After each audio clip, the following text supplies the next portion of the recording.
เนี่ยชุดปลาที่นี่เป็นหมาทำที่ใกล้แบบไม่ลึกกว่าลึกเนาะเพื่อนหมาท่านใหญ่นะ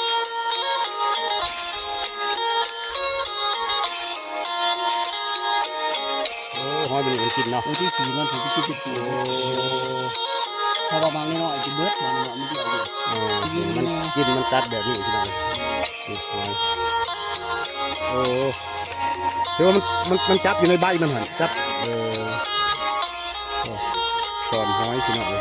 พี่น้องหอยแบบนี้โอ้หอยนี่นมกินเนาะโอ้แม่นหน่อยได้ร้ายได้นี่โอเคกับทักทายพี่น้องทักทายสบายดีพี่น้องเลยวันนี้ก็ออกเลาะหัวเลาะชวนคือเก่าพี่น้องเลยยามชวนผีชวนน้องพี่น้องจะออกมาเบิ่งเพิ่นเก็บฟักแมวเก็บฟักแมวจักได้หน่อยได้ร้ายเป็นได้ข้างก็บ่ยังงามเป็นได้พี่น้องฟักแมวก็ได้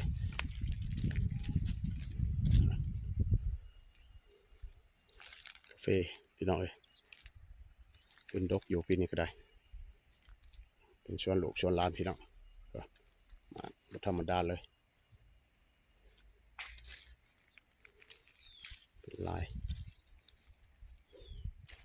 พี่น้องชื่อลายเติบพี่น้องพี่น้องกาแฟกระดกปลูกประมาณ3 ปีได้แหละพี่น้องชวนนี่เป็นช่วงต้นกระชูงแห้งอยู่ท่วมหัวละ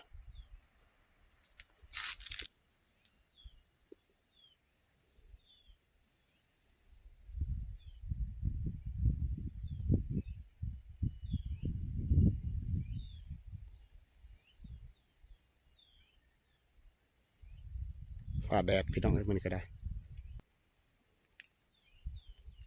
แดดประมาณ3-4 วันเลยพี่น้องเฟนเป็นดกเลยดกขนาดพี่น้องเลย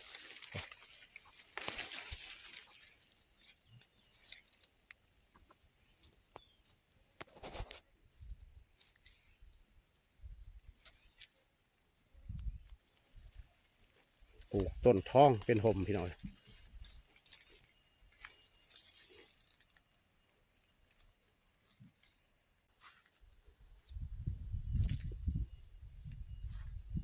จุกไปน้ำแหน่ก็มีพี่น้องกาแฟก็ได้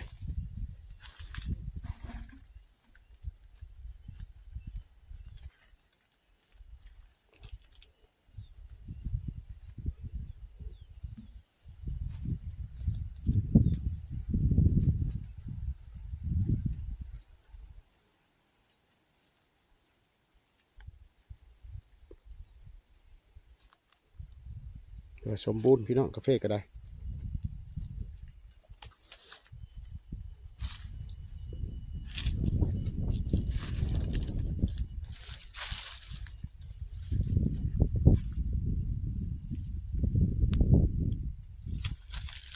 ต้นนี้แห้งขนาดพี่น้องมากาแฟ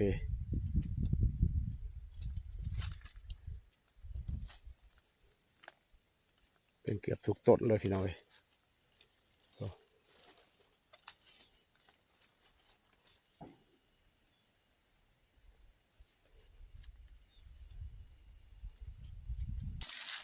ดกขนาดพี่น้องเลย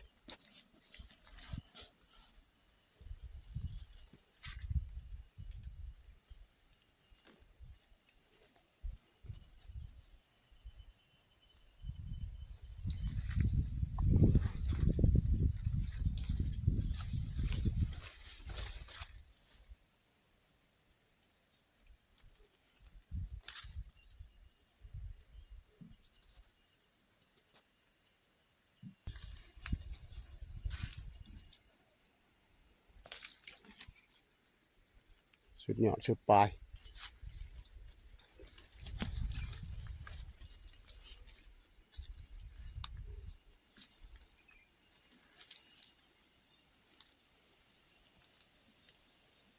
โอ้ดกเลยพี่น้องเลย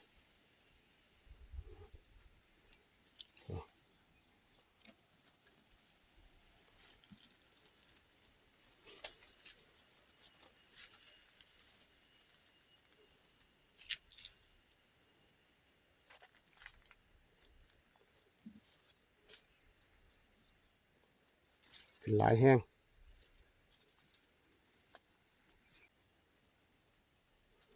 สิได้หลายเติบอยู่ดอกเก็บปีนี้ก็ได้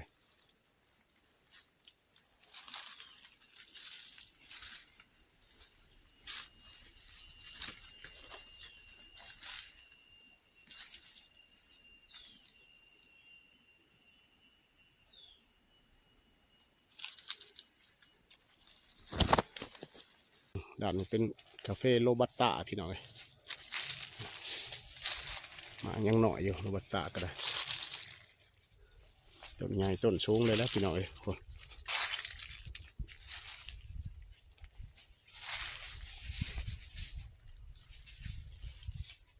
หลีแนงกาแฟพี่น้องเอ้ยหลีแนงออกหลีแนงแป้งงา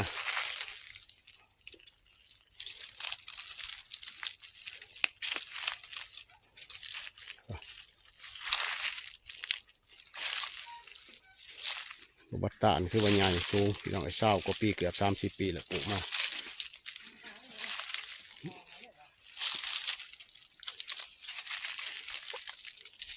ผลิตแนงเป็นได้พี่น้องกับบริกับหมามันบ่อยากจับมันลายงาลายพวกลายงาลายแนงมันก็บ่ได้พี่น้องจะต้องเลยลิต้องเลยแป้งนะก็เราช่วงนั้นมันฮักดึงออกแล้วมันจังสะอาดมันจังเก็บบรรณามันจังง่าย2 คนบ่มาลิ ถามมันลอง อ๋อ เดี๋ยวมันโทรมาหาบ่ตอบบ่ตอบ เอาไปต้มมาชง เบิดเสาเลย แมงพี่น้อยคือว่าบ่ได้เสียได้แล้วหลีออกเลยนี่คือต้นเก่ามันหรือว่าแมงจะได้มันต่ำมันงามดีก็ได้ชงพี่น้อง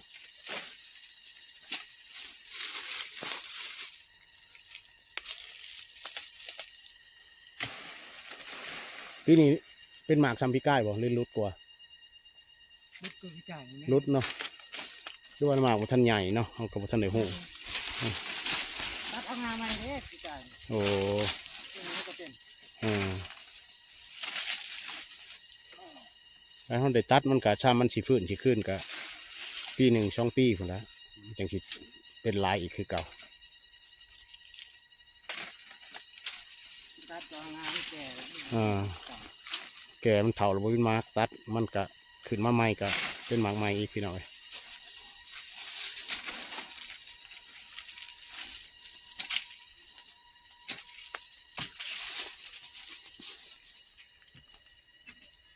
ตัดแล้วมันขึ้นมาใหม่พี่น้อง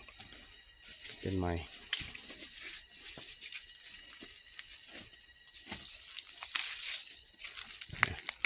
เป็นหลีลงมาพี่น้อยก็หลีลงมาเลยถึงเลยมันต่ำมันงามเขากระโจงพี่น้องพี่น้องกระโจงมันไว้มันสูงเก็บกันง่ายเป็นจังสีมันก็หลีออกเลยพี่น้อง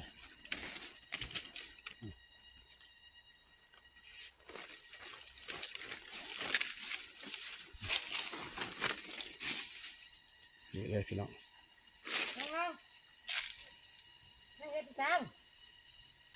หน่อย3 คนมาหลีก็ได้หลีได้หลายเติบแล้ว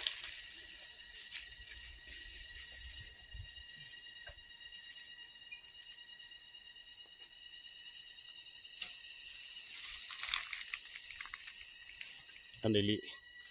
มันเป็นอยู่ประมาณนี้แต่มันเนิ่งมันกงนี่ก็ปงขึ้นเป็นแถวเลยพี่น้องจะเป็นในลีออกพี่น้อง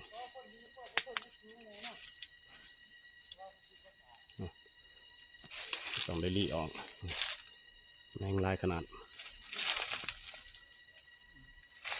ต้องได้ลีออกพี่น้องแบบสิดึงออกเบิดแล้วพี่น้อง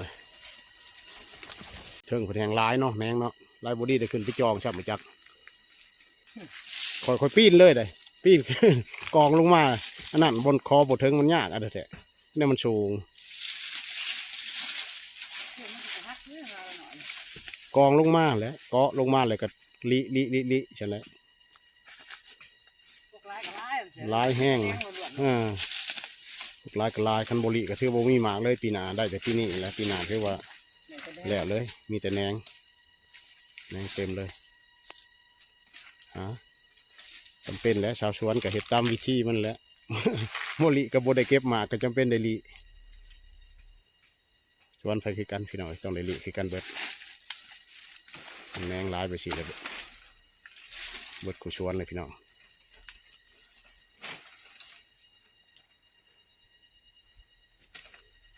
ได้อีช่างมากินเพน เราก็ต้องเอาเราก็ต้องเห็ดแต่นะ โอ้บแล้วมีผู้มาส่งข่าวต่างหากอีก แม่ช่วยลูกไม่เอา โอ้ นี่เดี๋ยว สวยเลยก็ลงมาเอาเขาวเอาของกินมากินอยู่พี่เลยพี่หน่อยอยู่ในสวนนี่เลย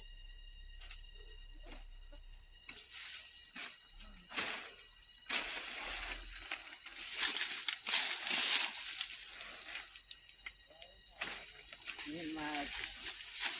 อย่าดึงหน่อยมันดีแนงเราไปโหลดกินเสื้อจะให้น้องเมาแล้ววะ 2-3 มื้อพอได้สิแล้วนี่เนาะ ต้องมือมาที่ละต้องมือ อ่า แล้วเขาบอกไปมาอยู่ ชวนคอยแห้งกว่านี้แห้งมันถึงกันเบิดมันจุใส่กันเบิดกองลงกับบ่ได้เกาะก็ยากมันชูงแมนแห้งนักอย่างเอาไปท่านไอลิพ่อแหนงชำนาญนี่จักมือได้แหละเยลิกูแล้วก็ไข่แหน่ผมบอกนะคำมันต่ำชำหนึ่งกับไข่แหน่นั่นชวนของมันชูงแห้งลีต้นกาแฟนะถ้ามันทีกันอีก โอ้แห้งนี่ผมแห้งสูงเลย มันมีห่มไม้มันก็ยาวขึ้นไปเลยต้นกาแฟกับพี่น้องเลยสูงขึ้นเป็นลายต้นไม้ขึ้นแนวอื่นขึ้นไปเลยสูงลีแนงก็ยากมัน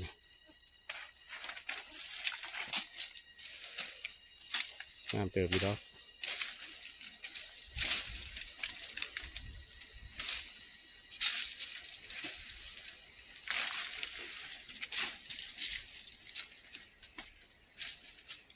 ยางแปลงงาพี่น้องเลยผมมันของบอมส้นกันเขาเกาะช่วงนั้นกับมันหยงใช้กันกับบ่ได้พี่น้องตัวเลยแป้ง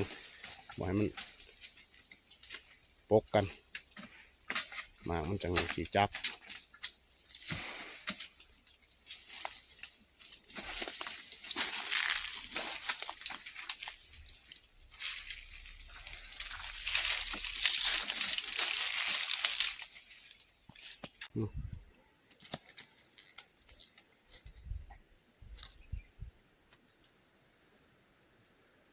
ฝั่งนี้ก็เป็นสวนฟักแมวพี่น้องเลยแคมหวย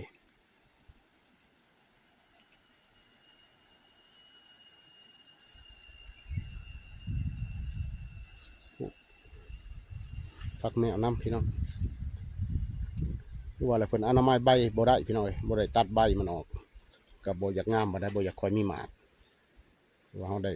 ตัดใบตัดเครือตายออกพี่น้องจังสิมีหมากมีหน่วย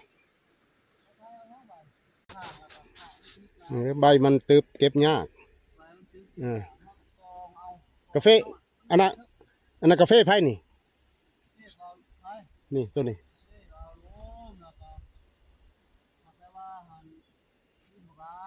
โอ้โอ้หมากดกขนาดเนาะ3 ปีปีนี้บ่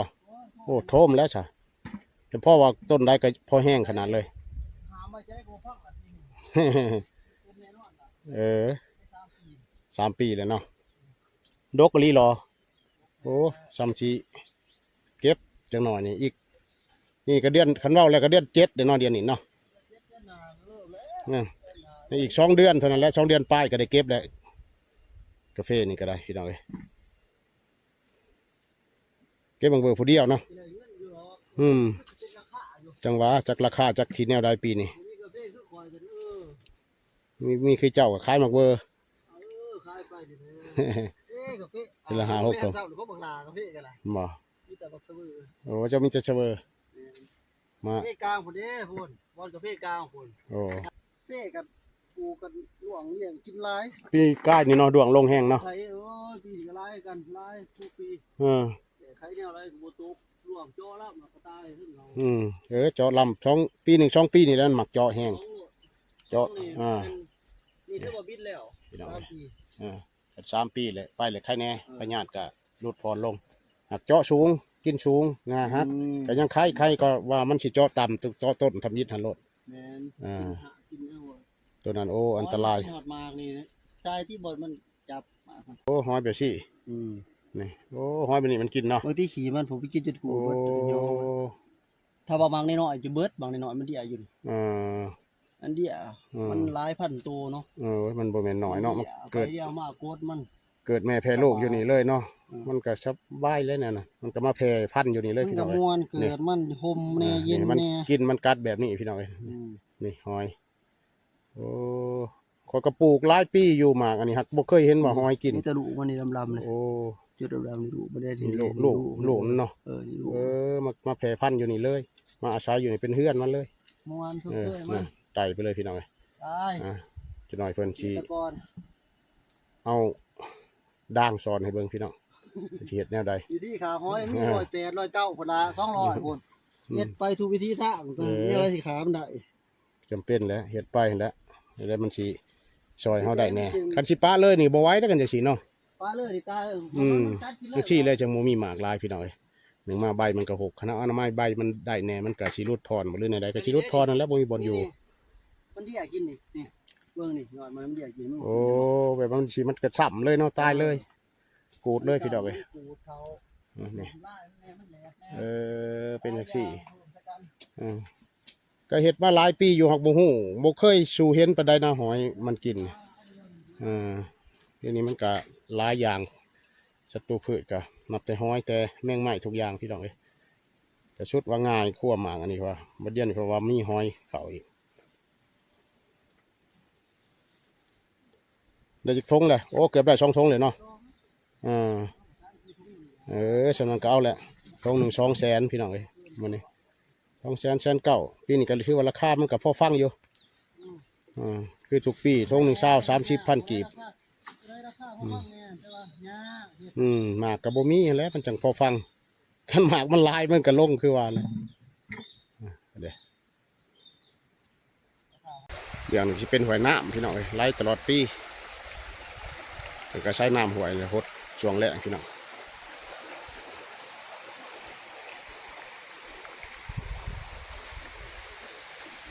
หมากกับบ่อยากลายพี่น้องเอ้ยมันตัดใบบ่ได้อนามัยบ่ได้มันก็เลยบ่มีหมากมีหมากลายหลังจะเน่าพี่น้อยหอยมันกัดมันเหลือดิ สุดแล้วเนี่ยเรื่องเขาแล้วกอเขา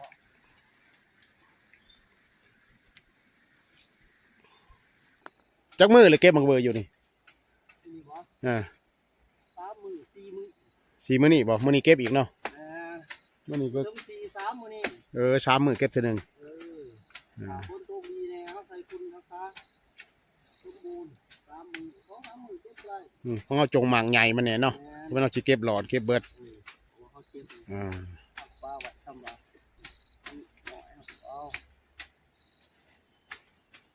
จักคุ้มมักเบอร์อยู่นี่ปลูกอยู่นี่ ที่นี่บ่80คุ้มผู้ใด80ปลายคุ้มแล้วบ่ใหญ่ปานใดเนาะคือว่าแล้วใบมันเครือมันอันนั้นเนาะมันเป็นปลูกหลายปีแหละ เอาปลูก3 ปีแล้วก็ดีแล้ว 3 ปีแล้วมันก็กันเว้าแล้วก็มันอยากแก่เลยพี่น้องเอ้ยมันโดนร่วม2 ปีพี่น้องคนเบิ่งห้อยนี่ใช่ละโอ้น้องหลายมาใช่หอยเป็นใช่นี่แต่ห้อยได้โอ้หอยนี่บ่นี่ห้อยนี่พี่น้องหอยแบบสิโอ้หอยนี่เนาะมันกินเนาะว่าแม่นหน่อยได้หลายได้นี่นะหลายแท้นี่ในใบนี่แม่นเบิดเนี่ยโอ้โมโนเนาะมันคือว่าแล้วมันดีอ่ะกินเด้มันก็เป็นบางบอนเนาะบางบอนกับมีบางบอนบ่มีบ่หอยหรือมันมีคู่ข้างเลยบ่มีทุกบอนโอ้เขาก็บ่ได้สอนจักเทื่อเด้มีทุกบอนในยุคนี้โอ้ยากในหอยนี่เนาะมันกินบ่น้อยได้นี่มันกินเห็นบ่นี่หัวมันไตกินนี่โอ้บ่น้อยได้หอยนี่เนาะหลายที่อยู่นี่แห้งหลายนี่หลายพี่น้องเอ้ยดีแดงนั่นแหละ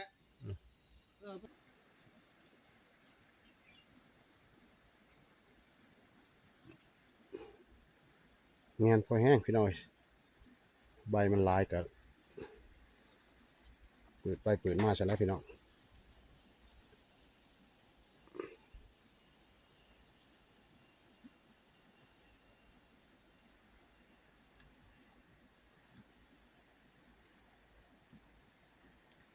เบิ่งคือมันเบิดเนาะสองไปสองมาประเทศอีกเจ็บอีกว่าเบิ่งคือมันเบิดบัดเลาะซองเลาะอันนั้นเห็นอีก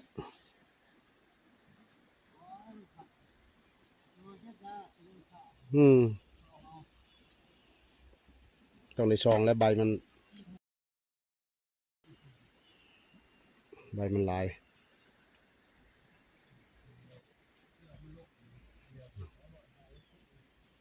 แบกไปเมียนอะไรพี่น้องเลยได้อยู่ประมาณ3-4 ทงนี่แหละทางเพิ่นกระโบใหญ่ปานใด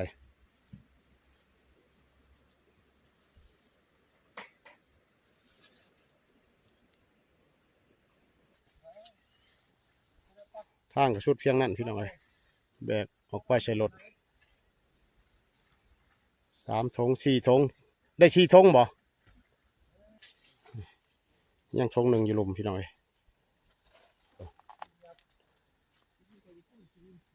รถเขาบ่ฮอดพี่น้องเลยฮอดแต่นี้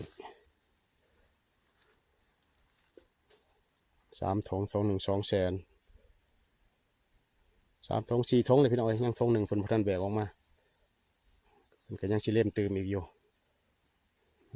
พี่น้องคลิปนี้ก็สิขอจบเพียงเท่านี้พบกันใหม่ในคลิปต่อไปขอบใจในการติดตามรับชมพี่น้องโชคดี